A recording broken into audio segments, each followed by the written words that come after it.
Welcome to WHYZE Takes, where we react to thought leaders and share our marketing thoughts. Let's get into the first one. We have content, internet content consumption moving from website, blogs, PDFs to, short form, vertical video and other formats. And that shift has been happening for a half decade. So it's not like this is something new. Facts.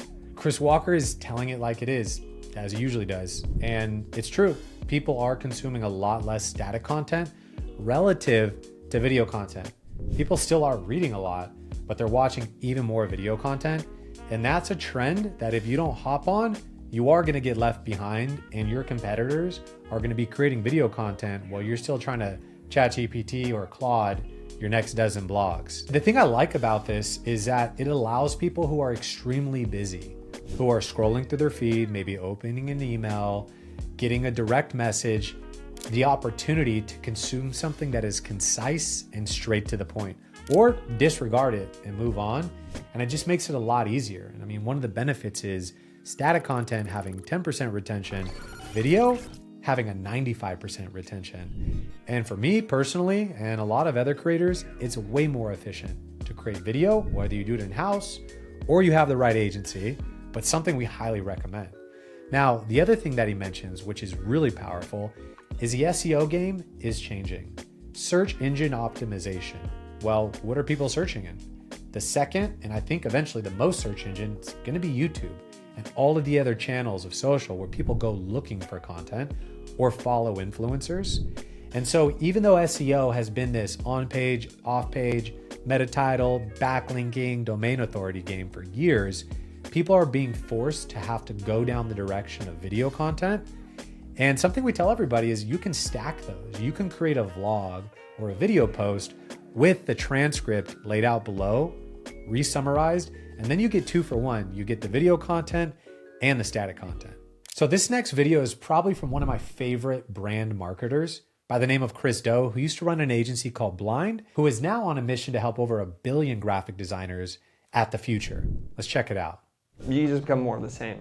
It becomes super noisy. If you were to look up on Twitter and see how many followers Apple has versus how many followers Tim Cook has, it's disproportionate. Tim Cook has way more followers, as does Elon Musk versus Tesla, as does Richard Branson versus Virgin.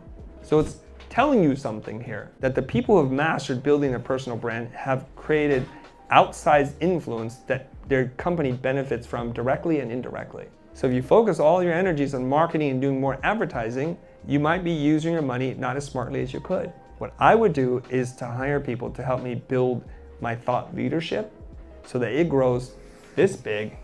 And then people are like, they must be good at this. We need to talk to them. Oh man, first off, shout out to Chris Do and his style. Glasses, watch, the chains. I don't know if I'm brave enough to do that, but he looks great. That said, he is hitting it right on the head. And we tell a lot of companies this, like the day of the let's invest a bunch of marketing dollars directly towards corporate and the company LinkedIn page, let's say, while not investing much in the personal brands of their stakeholders, of their executives, of their own influencers in-house, is a huge missed opportunity. Why is it that Richard Branson has a bigger following than Virgin? Why is it that Tim Cook has a bigger following than Apple on X? It's because people connect with people, not with logos, not with companies. So when you peel back the layers of that, you could start to see how it will actually benefit the greater company and the individuals therein if you help invest in their personal brand. And I'm not saying go and help invest in what they do in their free time. Keep it within the organization if you want. But I think it's really important to allow the outside market for prospects who are trying to learn to trust you and to get to know you, to get to know the people behind the brand. And there really is no better way to do that than to take a camera, put it in front of your executives who are usually on POVs and helping maybe close deals and build relationships, but do it at scale. Way more effective. So this next video is from a pretty interesting interview in between Russell Brand and Jordan Peterson. So check it out. Point about spontaneity. I wonder if it's in any way ultimately distinct from the sort of Socratic idea that the spoken word had a distinct authenticity from the written. Yeah, I agree. Word. Well, and it was Socrates who decried that, if I remember correctly, right? He was afraid that if the written took primacy, that the concretization of thought would eliminate. I mean, I think Foucault wrote about that, as a matter of fact, in favor of Socrates' proposition that the spoken should take priority over the written. But it does have something to do with this paradoxical relationship between propagandizing and pre-preparation.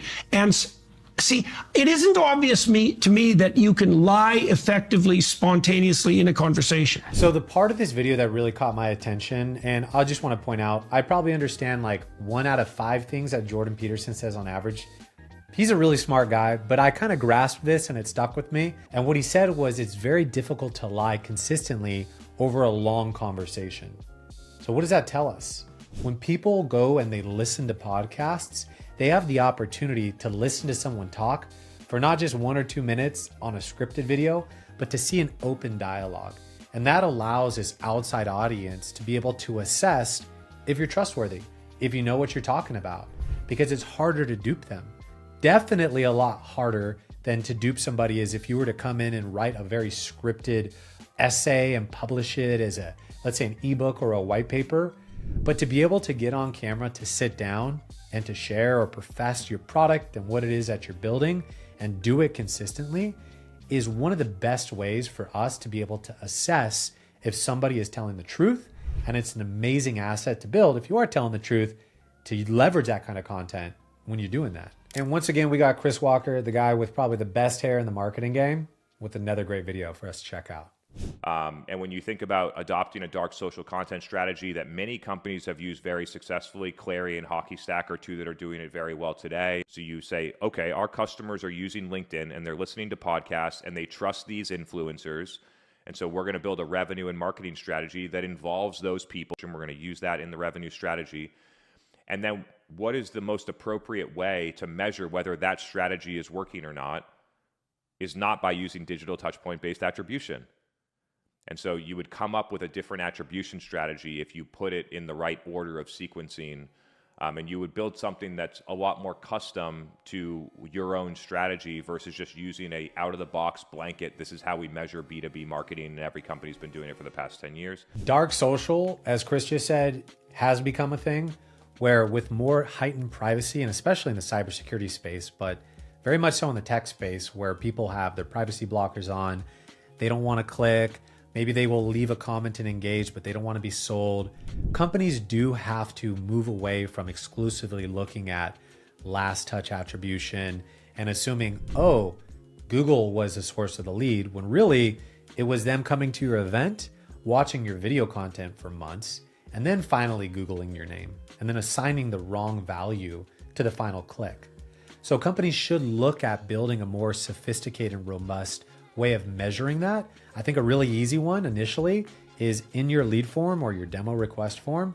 How did you hear about us? Whether or not you want to make it required or not is up to you, but that's an amazing way to kind of get a sense of where people consume most of their information from you before reaching out. But if you're going to just rely on first click, last click, and the digital tools for attribution, you're probably going to get very skewed data, and you'll probably start pulling back from the channels that are actually working and overinvest in the channels that maybe are not working as effectively. Thanks for joining me for our first episode of WHYZE Takes, where I react to thought leaders and share my marketing thoughts. And do me a favor, if you saw something that was valuable, leave a comment below. Let's talk about it. If you have a video you want me to react to, share that in the comments.